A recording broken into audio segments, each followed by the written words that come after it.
जय श्री कृष्णा। राधे राधे। भक्तजनों, आज आप श्रवण करेंगे संकष्टी गणेश चतुर्थी की गाथा। प्रत्येक माह में आने वाली कृष्णा पक्ष की चतुर्थी को संकष्टी चतुर्थी कहा जाता है।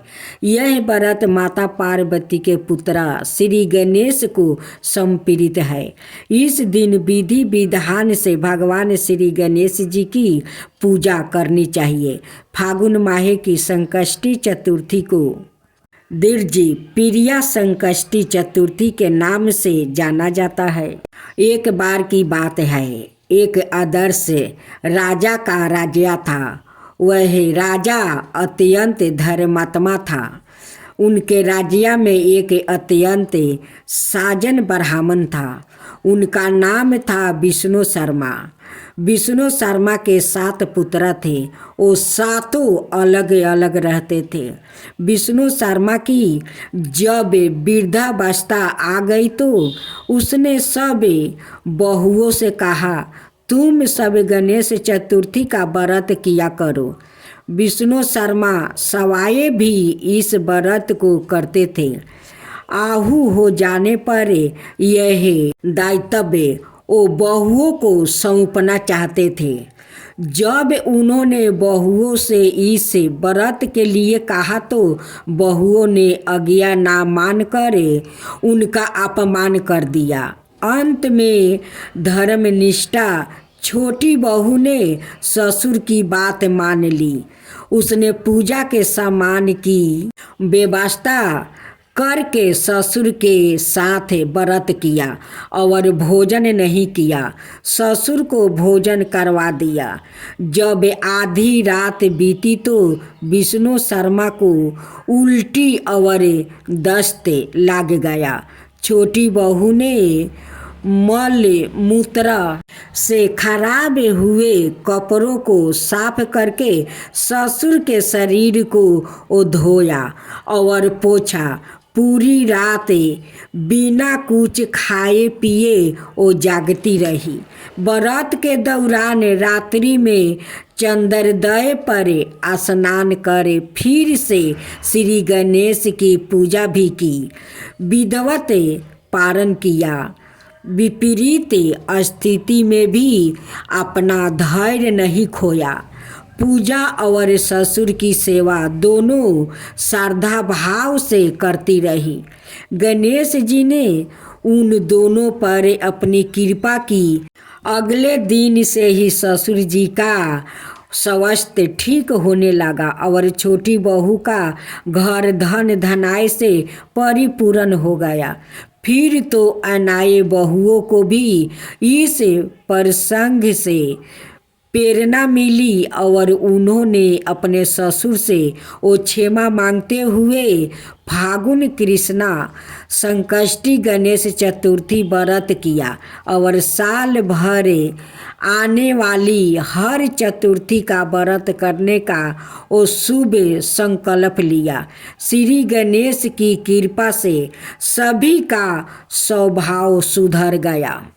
विनायक जी की कथा। एक बार गणेश जी एक छोटे बालक के रूप में मुट्ठी में चावल और चमचे में दूध लेकर वो निकले। वो हर किसी से कह रहे थे कि कोई मेरी खीर बना दो, कोई मेरी खीर बना दो। एक बुढ़िया बैठी थी। उसने कहा, लाओ मैं बना दूँ। यह छोटा सा बर्तन चढ़ाने लगी। तब गणेश जी ने कहा कि दादी माँ, छोटी सी बर्तन मत चढ़ाओ। तुम्हारे घर में जो सबसे बड़ा बर्तन है वही चढ़ा दो। बुढ़िया ने वही चढ़ा दिया। वह देखती रह गई कि वो तो पूरा भर गया है। गणेश जी ने कहा, दादी माँ, मैं नहा कर आता हूँ। खीर तैयार हो गई हो तो बुढ़िया के पोते पोती खीर खाने के लिए वो रोने लगा। बुढ़िया ने कहा, गणेश जी आपके भोग लगना है। कहकर चूल्हे में थोड़ी सी वो खीर डाल दी और कटोरे भर कर बच्चों को दे दिया। पड़ोसी ने ऊपर से देख रही थी। बुढ़िया ने सोचा यह चुगली कर देगी, सो कटोरा भर कर उसे भी पकड़ा दिया। बेटे की बहू ने चुपके से एक कटोरा खीर वो खा ली और कटोरा चौकी के नीचे छुपा दिया। तब भी गणेश जी नहीं आए। बुढ़िया को बहुत भूख लग रही थी।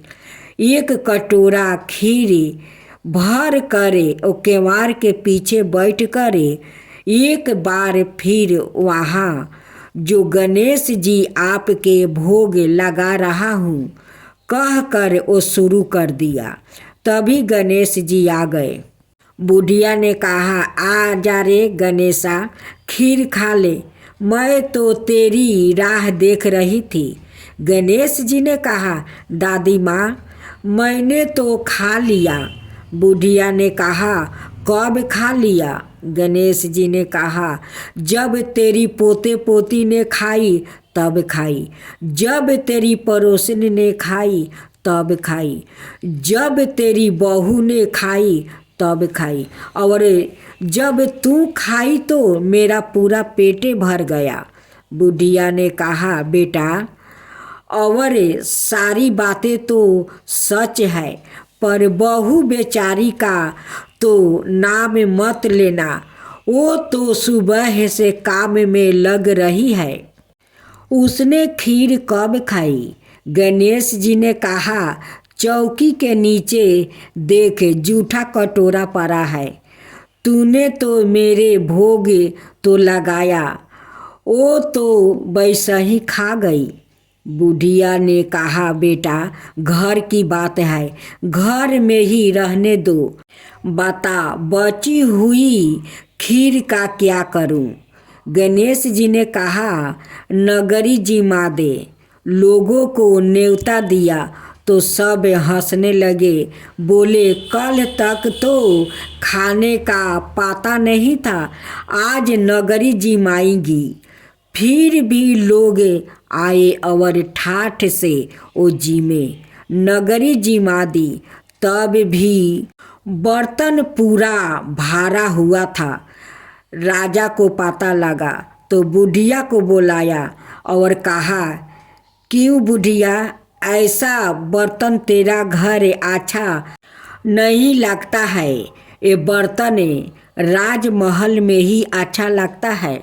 बुढ़िया ने कहा, राजा आप ले लो।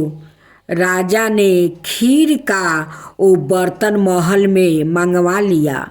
लाते ही खीर में कीड़े मकोड़े, बिच्छू जहरीला हो गया और दुर्गंध आने लगी। राजा ने कहा, बुढ़िया बर्तन वापस ले जा, तुझे मैंने दे दिया। बुढ़िया ने कहा, राजा आप देते तो पहले भी कभी दे देते, यह है बर्तन तो मुझे मेरे गणेश जी ने दिया है। बुढ़िया ने वो बर्तन वापस ले लिया। लेते ही सुगंधित खीर हो गई। घर आकर बुढ़िया ने गणेश जी से पूछा, बची हुई खीर का क्या करूं? गणेश जी ने कहा, झोपड़ी के कोने में वो खोद कर गाड़ दे, उसी जगह सुबह उठकर वापस देखना तो धन के 2 बर्तन मिलेगा। ऐसा कहकर गणेश जी अंतर ध्यान हो गया। जाते समय झोपड़ी के लात मारते हुए गया। झोपड़ी के जगह स्थान पर महल हो गया। सुबह बहू ने पवारा लेकर पूरे घर को खोद दिया तो कुछ भी नहीं मिला। बहू ने कहा, सासू जी थारो गणेश जी तो झूठो है। सास ने कहा, बहू हमारे गणेश झूठो तो नहीं है, ला मैं खोद कर देखूं। वो सुई लेकर खोदने लगी तो टन टन करते हुए 2 कलश निकला। बहू ने कहा, सासू जी गणेश जी तो सचो ही है। सासू ने कहा, गणेश जी तो भावना के भूखे हैं। हे गणेश जी, जैसे तुमने बुढ़िया को दिया वैसा ही सबको देना। कहानी कहने वाले, हुंकार भरने वाले, कहानी सुनाने वाले सबको देना। गणेश जी की आरती। जय गणेश जय गणेश जय गणेश देवा, माता जकी पार्वती पिता महादेवा। जय गणेश जय गणेश जय गणेश देवा, एक दंत दयाबंदी चार भुजधारी, मस्तक सिंदूर सोहे मूस की सवारी। जय गणेश जय गणेश जय गणेश देवा, अंधन को आँख देते, कोढ़ियन को काया, बाजिन को पुत्र देते, निर्धन को माया। जय गणेश जय गणेश जय गणेश देवा, अंधन को आँख देते, कोढ़ियन को काया, बाजिन को पुत्र देते, निर्धन को माया। जय गणेश जय गणेश जय गणेश देवा, हार चढ़े फूल चढ़े और चढ़े मेवा, हार चढ़े फूल चढ़े और चढ़े मेवा। लड्डुअन का भोग लगे संत करे सेवा। जय गणेश जय गणेश जय गणेश देवा, दीनन की लाज रखो शुभ सुति बारी, दीनन की लाज रखो शुभ सुति बारी। कामना को पूरा करो जग बलिहारी। जय गणेश जय गणेश जय गणेश देवा, सूर्य शाम शरण आए सफल की जो सेवा, सूर्य शाम शरण आए सफल की जो सेवा। जय गणेश जय गणेश जय गणेश देवा, माता जाकी पार्वती पिता महादेवा। जय गणेश जय गणेश जय गणेश देवा, माता जाकी पार्वती पिता महादेवा।